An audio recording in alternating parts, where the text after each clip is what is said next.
Oh, guys, ito na naman po ang harapan namin. Baha na naman. Sus Maria Josep.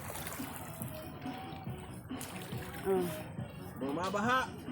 bahang-baha po.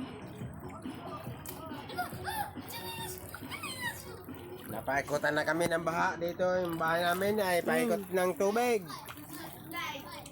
Dito, ito, loob ito mismo ng bahay.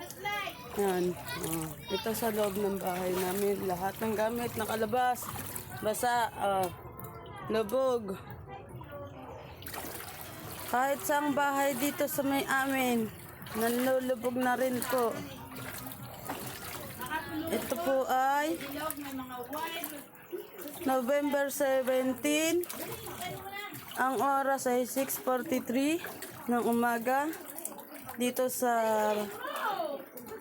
Barangay Banyadero, Sitio Tabag, sa likod ng PNHS. Ito po ang sistema. Bahay po ito. Yan. Bahang-baha po hanggang loob ng bahay. Lahat ng bahay dito, lubog.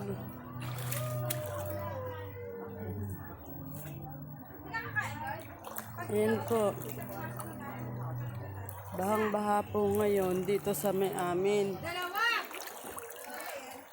At ang mga, ito po yung naging resulta ng bagyo sa amin nung nakaraan, na ang daming kahoy sa ilog na nakaharang, daming basura. Ayan ho, sa kabila. Mismong ilog po yan. May kahoy na nakaharang. Ito po, mismong ilog na po yan na may kahoy na nakaharang. Yan na ho. Dito po yan sa amin. Dito lang po yan sa palibot namin, guys. Yan.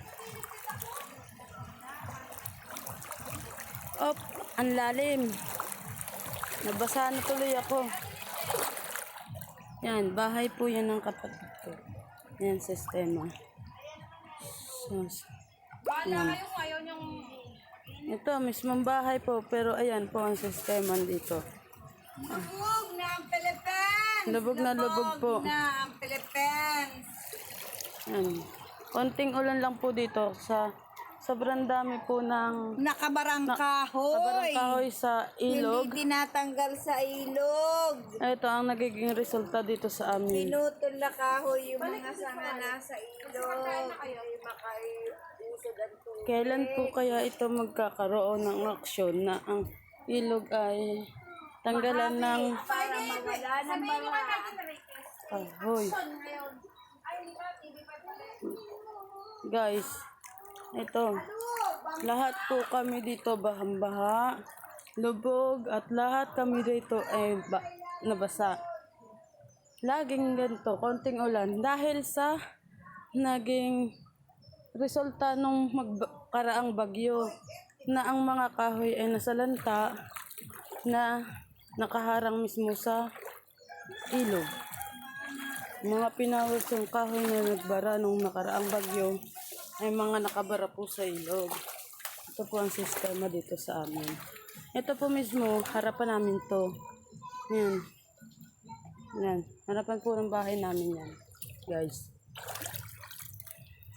Oh, guys, ngayon, tatawid ako sa gutter para makita nyo yung ilog kung gaano kalalim. Yan, ilog po yan. Yang tinututukan ng video ko. Ilog po na purong basura. Yan. Ito po. Konting ulan pero ito yung kinakalabsan. Lahat po ay naglulubugan. Dahil sa tambak-tambak na basura na hindi maputol. Salanta o malinis, matanggal ang baraan ng ilog. Ito ang kinalabasan. Ito po, ilog po ito. Yan po, ilog, hindi na nadalo yung tubig. Dahil sa sobrang bara, guys. Yan. Ilog po mismo yan. Ito po yan.